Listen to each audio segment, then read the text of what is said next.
सहयोग के अनेक अवसर भी हैं।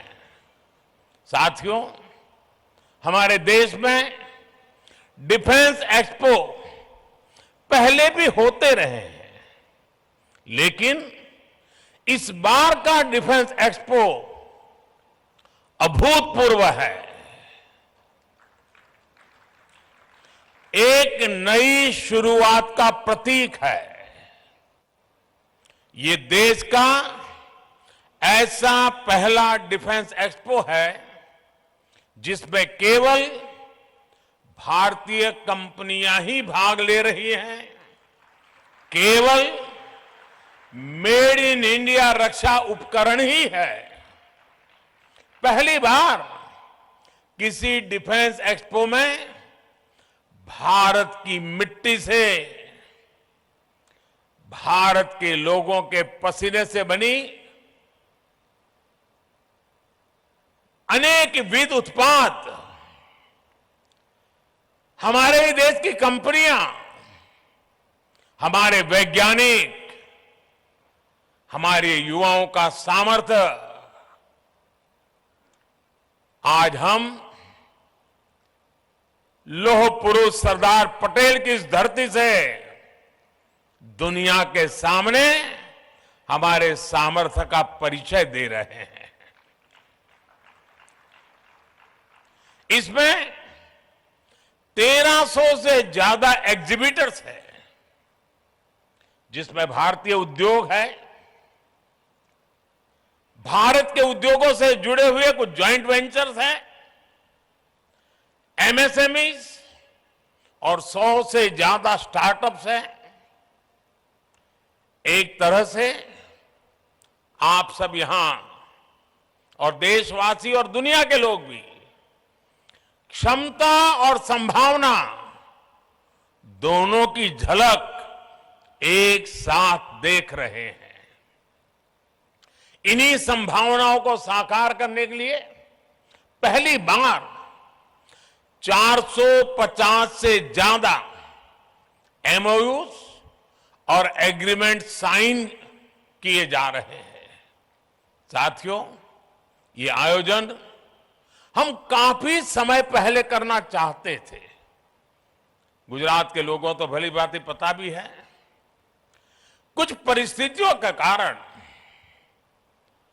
हमें समय बदलना पड़ा, उसके कारण थोड़ा विलंब भी हुआ। जो विदेशों से मेहमान आने थे उनको असुविधा भी हुई, लेकिन देश के अब तक के सबसे बड़े डिफेंस एक्सपो ने एक नए भविष्य का सशक्त आरंभ कर दिया है। मैं जानता हूं कि इससे कुछ देशों को असुविधा भी हुई, लेकिन बड़ी संख्या में विभिन्न देश सकारात्मक सोच के साथ हमारे साथ आए हैं। साथियों, मुझे खुशी है कि भारत जब भविष्य के इन अवसरों का आकार दे रहा है, तो भारत के 53 अफ्रीकन मित्र देश कंधे से कंधा मिलाकर हमारे साथ खड़े हैं।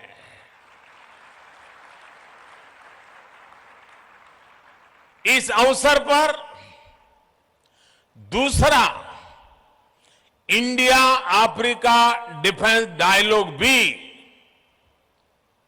आरंभ होने जा रहा है। भारत और अफ्रीकन देशों के बीच ये मित्रता, ये संबंध उस पुराने विश्वास पर टिके हैं जो समय के साथ और मजबूत हो रहा है, नया आयाम छू रहा है।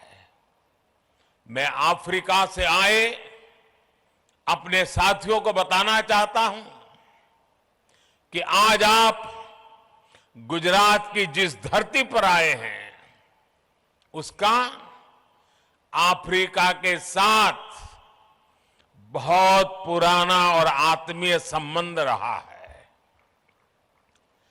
अफ्रीका में जो पहली ट्रेन चली थी, उसके निर्माण कार्य में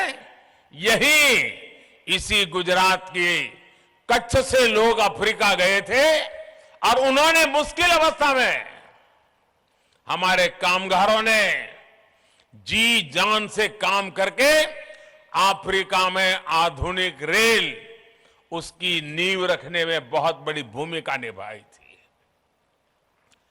इतना ही नहीं, आज अफ्रीका में जाएंगे तो दुकान शब्द कॉमन है। ये दुकान शब्द गुजराती है। रोटी, भाजी, ये अफ्रीका के जनजीवन में जुड़ गए शब्द हैं। महात्मा गांधी जैसे वैश्विक नेता के लिए भी गुजरात अगर उनकी जन्मभूमि थी, तो अफ्रीका उनकी पहली कर्मभूमि थी। अफ्रीका के प्रति आत्मीयता और ये अपनापन आज भी भारत की विदेश नीति के केंद्र में है। कोरोना काल में जब वैक्सीन को लेकर पूरी दुनिया चिंता में थी, तब भारत ने हमारे अफ्रीकन मित्र देशों को प्राथमिकता देते हुए वैक्सीन पहुंचाई। हमने हर जरूरत के समय दवाइयों से लेकर पीस मिशन तक अफ्रीका के साथ कंधे से कंधा मिलाकर चलने का प्रयास किया है।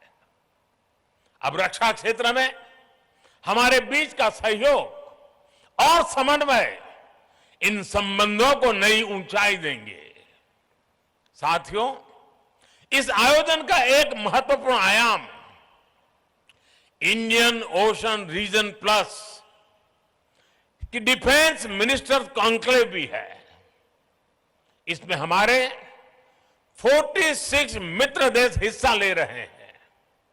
आज अंतर्राष्ट्रीय सुरक्षा से लेकर वैश्विक व्यापार तक मैरीटाइम सिक्योरिटी एक ग्लोबल प्राथमिकता बनकर उभरा है। 2015 में मैंने मॉरिशस में security and growth for all in the region, यानी सागर का विजन भी सामने रखा था।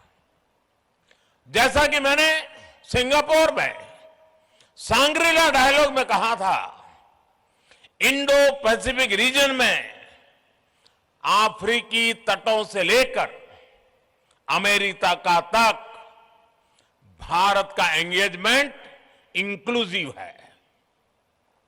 आज ग्लोबलाइजेशन के दौर में मर्चेंट नेवी की भूमिका का भी विस्तार हुआ है।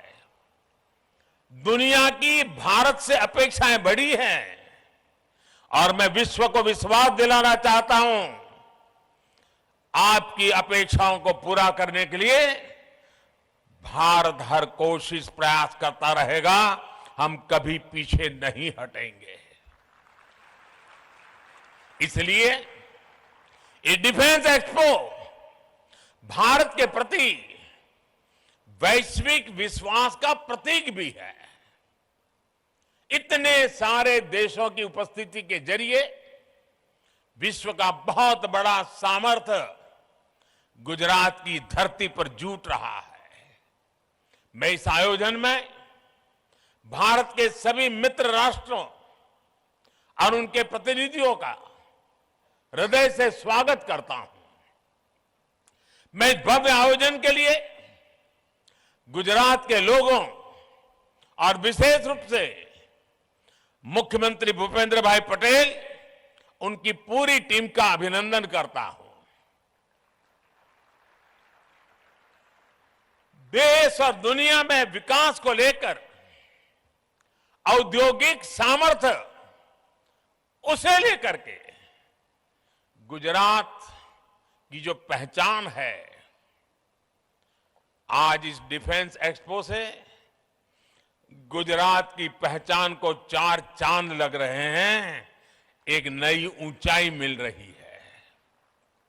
आने वाले समय में गुजरात डिफेंस इंडस्ट्री का भी एक बड़ा केंद्र बनेगा। भारत की सुरक्षा और सामरिक सामर्थ्य में गुजरात का भी बहुत बड़ा योगदान देगा, ये मुझे पूरा विश्वास है। साथियों, मैं अभी स्क्रीन पे देख रहा था, डीसा के लोग उत्साह से भरे हुए थे, उमंग और उत्साह नजर आ रहा था।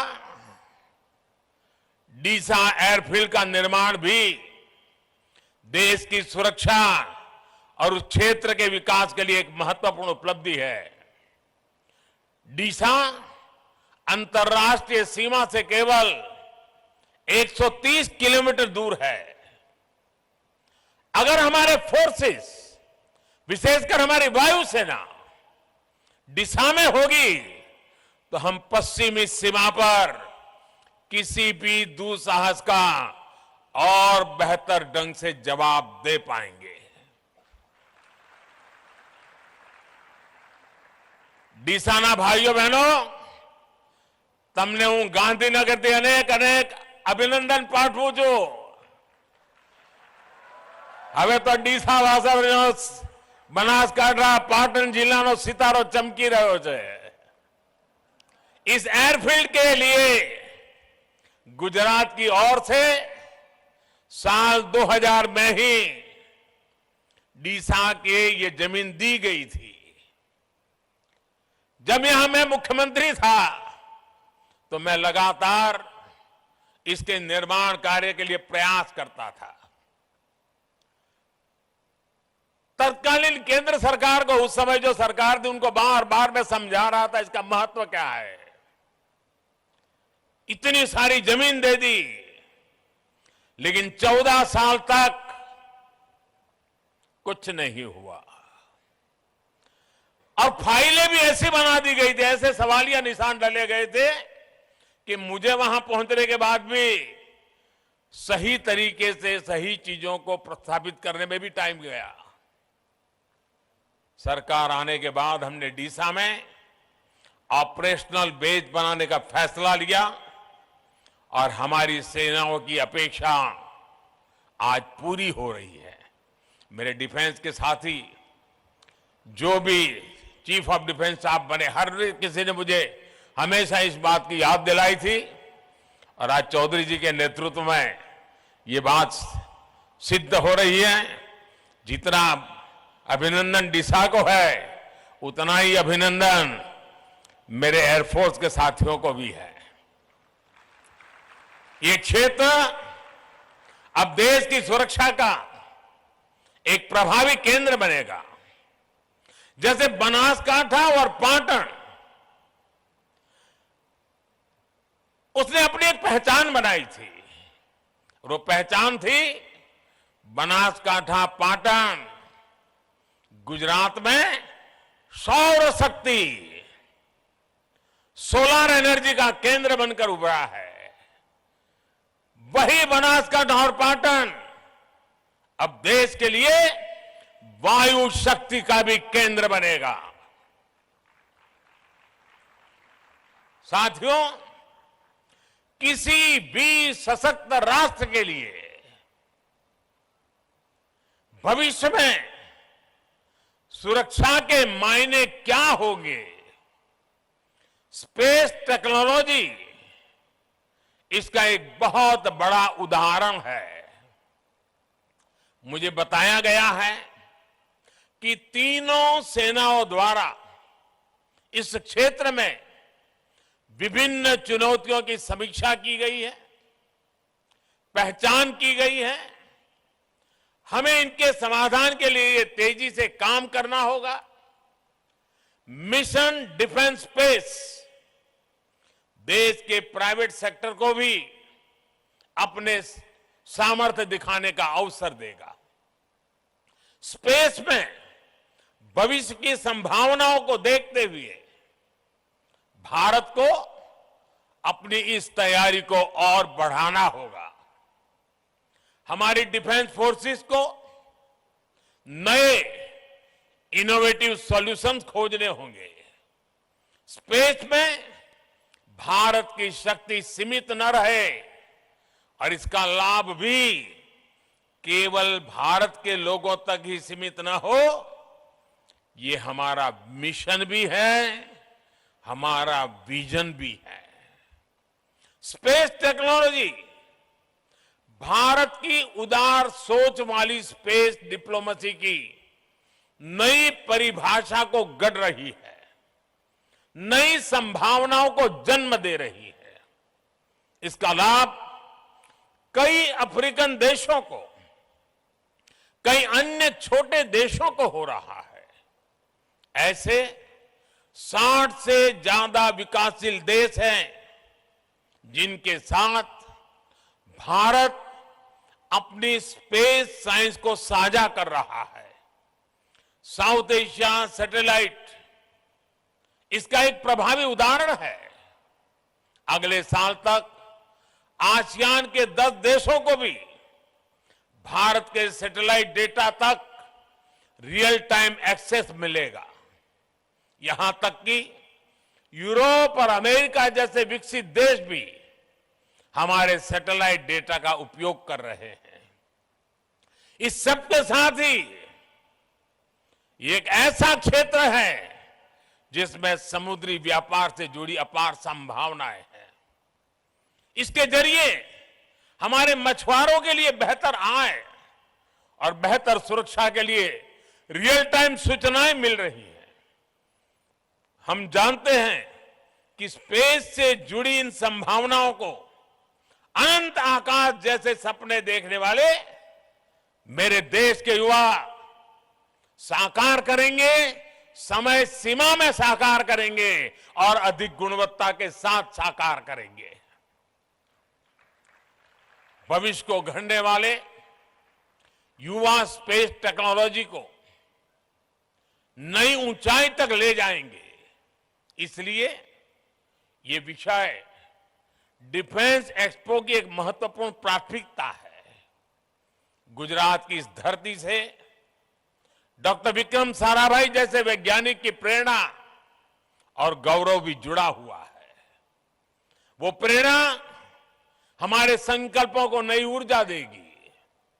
और साथियों, आज बात जब डिफेंस सेक्टर की बात होती है, फ्यूचर वॉरफेयर की बात होती है, तो इसकी कमान एक तरह से युवाओं के हाथ में है।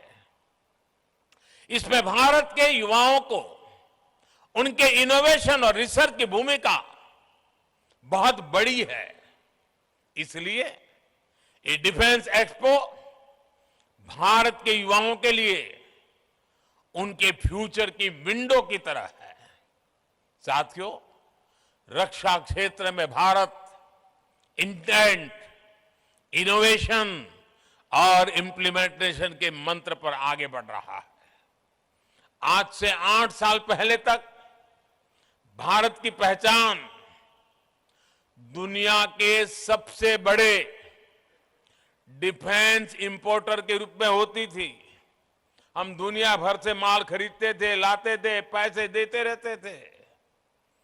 लेकिन न्यू इंडिया ने इंटेंट दिखाया, इच्छा शक्ति दिखाई और मेक इन इंडिया आज रक्षा क्षेत्र की सक्सेस स्टोरी बन रहा है। पिछले 5 वर्षों में हमारा रक्षा निर्यात, हमारा डिफेंस एक्सपोर्ट 8 गुना बढ़ा है। दोस्तों, हम दुनिया के 75 से ज्यादा देशों को रक्षा सामग्री और उपकरण एक्सपोर्ट कर रहे हैं, निर्यात कर रहे हैं। 2021-22 में भारत का डिफेंस एक्सपोर्ट $1.59 बिलियन यानी करीब 13,000 करोड़ रुपए हो चुका है। और आने वाले समय में हमने इसे $5 बिलियन यानी 40,000 करोड़ रुपए तक पहुंचाने का लक्ष्य रखा है। ये निर्यात एक्सपोर्ट केवल कुछ उपकरणों तक सीमित नहीं है, केवल कुछ देशों तक सीमित नहीं है। भारतीय रक्षा कंपनियां आज ग्लोबल सप्लाई चेन का महत्वपूर्ण हिस्सा बन रही है। हम ग्लोबल स्टैंडर्ड के स्टेट ऑफ आर्ट उपकरणों की सप्लाई कर रहे हैं। आज एक और कई देश भारत के तेजस जैसे आधुनिक फाइटर जेट में दिलचस्पी दिखा रहे हैं, तो वहीं हमारी कंपनियां अमेरिका, इजरायल और इटली जैसे देशों को भी रक्षा उपकरणों के पार्ट सप्लाई कर रही है। साथियों, हर भारतीय को गर्व होता है जब वो सुनता है कि भारत में बनी ब्रह्मोस मिसाइल अपनी कैटेगरी में सबसे घातक और सबसे आधुनिक मानी जाती है। कई देशों के लिए ब्रह्मोस मिसाइल उनकी पसंदीदा चॉइस बनकर उभरी है। साथियों, भारत की टेक्नोलॉजी पर आज दुनिया भरोसा कर रही है, क्योंकि भारत की सेनाओं ने उनकी क्षमताओं को साबित किया है।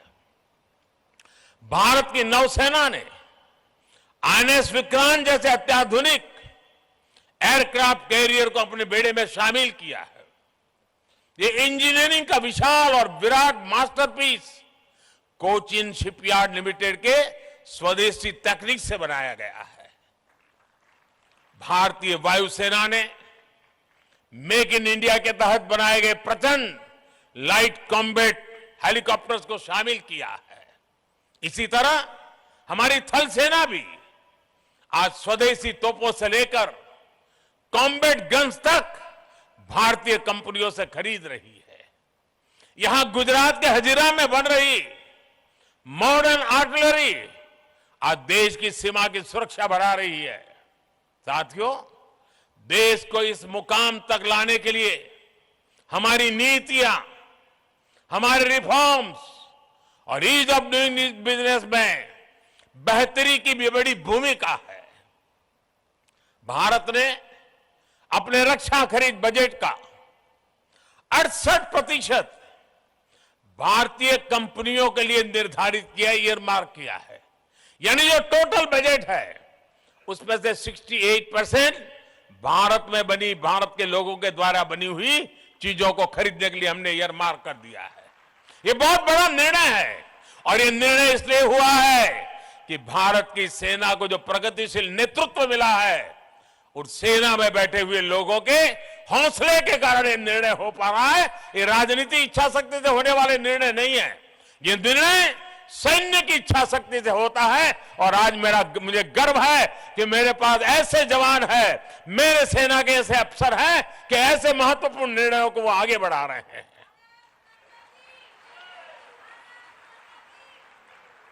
इसके अलावा हमने डिफेंस सेक्टर को रिसर्च और इनोवेशन के लिए, स्टार्टअप इंडस्ट्री और एकेडमिया के लिए खोला। 25% रिसर्च बजट हमने बाहर जो एकेडमिया है, नई पीढ़ी है, उनके हाथ में सुपुर्द करने का साहसपूर्ण निर्णय किया है। और मेरा भरोसा मेरे देश की युवा पीढ़ी में है। अगर भारत सरकार उनको 100 रुपया देगी, मुझे पक्का विश्वास है वो देश को 10,000 रुपया लौटा करके दे देंगे। ये मेरे देश की युवा पीढ़ी में था। मुझे खुशी है कि सरकार के प्रयासों के साथ ही हमारी सेनाओं ने भी आगे आकर ये तय किया है कि देश की रक्षा के लिए ज्यादा से ज्यादा साजो सामान वो देश के भीतर जो बना है उसी को खरीदेंगे। सेनाओं ने मिलकर कई उपकरणों की 2 लिस्ट भी तय की है। उन्होंने एक लिस्ट वो बनाई है जो सिर्फ देश में बनी हुई चीजों को खरीदा जाएगा, और कुछ लिस्ट ऐसी है कि जो अनिवार्य होगा तो बाहर से ली जाएगी। आज मुझे खुशी है, मुझे बताया गया आज कि उन्होंने उसमें 101 और चीजें नई आज जोड़ दी हैं, जो सिर्फ भारत में बनी हुई चीजें ली जाएगी।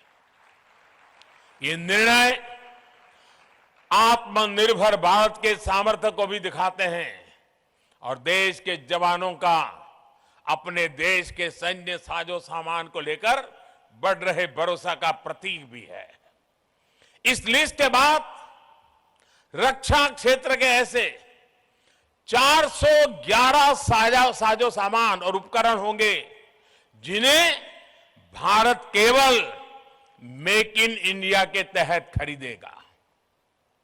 आप कल्पना करिए, इतना बड़ा बजट भारतीय कंपनियों की नींव को कितना मजबूत करेगा, हमारे रिसर्च और इनोवेशन को कितनी बड़ी ताकत देगा, हमारे डिफेंस मैन्युफैक्चरिंग सेक्टर को कितनी बड़ी बुलंदी देगा और इसका कितना बड़ा फायदा मेरे देश की युवा पीढ़ी को होने वाला है। साथियों, इस चर्चा के बीच मैं एक और विषय जरूर कहना चाहता हूं और मैं समझता हूं कि इस बात को हमने समझना होगा। जो कमेंटेटर्स होते हैं वो भी कभी कभी इन चीजों में फंस जाते हैं, लेकिन मैं कहना जरूर चाहूंगा, हमारा बहुत जीवन का अनुभव है। जब हम ट्रेन के अंदर प्रवास करते हैं, अगर एक सीट पर 4 लोग बैठे हैं और 5वां आ जाए तो ये चारों मिलकर के 5वें को घुसने नहीं देते हैं, रोक देते हैं। ठीक वैसे ही स्थिति डिफेंस की दुनिया में मैन्युफैक्चरिंग कंपनियों की रही है। दुनिया की डिफेंस सप्लाई के क्षेत्र में कुछ एक कंपनियों की जो मोनोपोली चलती है, वे किसी को घुसने ही नहीं देते थे, लेकिन भारत ने हिम्मत करके अपनी जगह बना ली है। आज दुनिया के लिए भारत के नौजवानों का एक कौशल एक विकल्प बनकर के उभर रहा है। दोस्तों,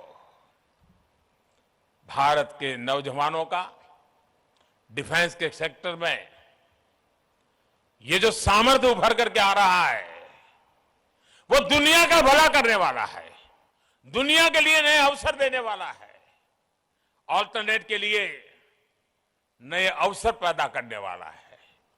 और हमारे नौजवानों का ये प्रयास, मुझे पूरा विश्वास है कि हमारे नौजवानों के इस प्रयास के कारण आने वाले दिनों में देश का सुरक्षा का क्षेत्र तो मजबूत होगा ही होगा, लेकिन साथ साथ देश के सामर्थ्य में, देश के युवा सामर्थ्य में भी अनेक गुना बढ़ोतरी होगी।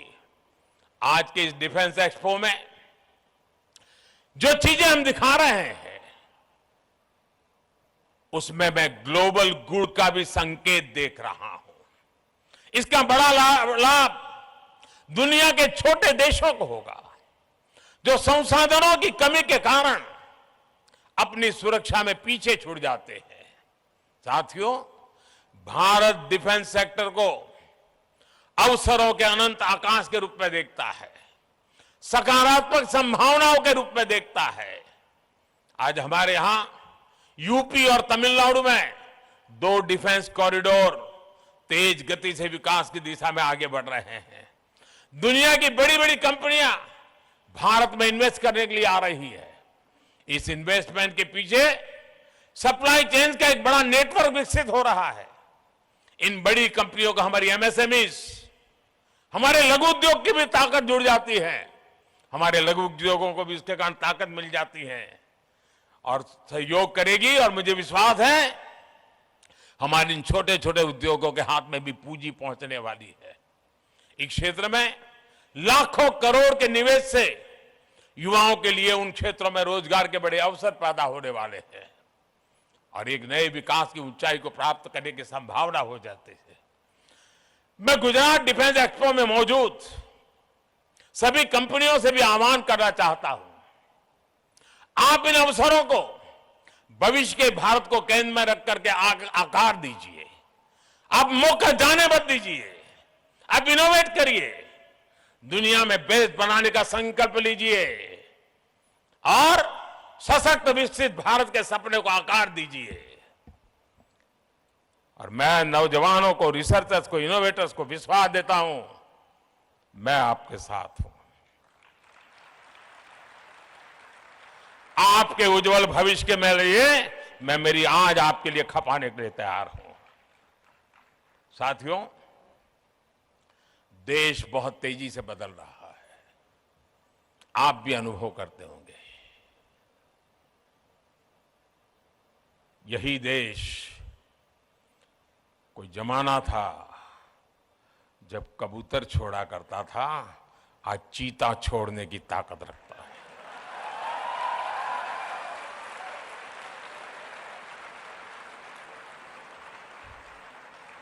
इस सामर्थ्य के साथ घटनाएं छोटी होती हैं, लेकिन संकेत बहुत बड़े होते हैं। वीके न्यूज, राष्ट्र के नाम।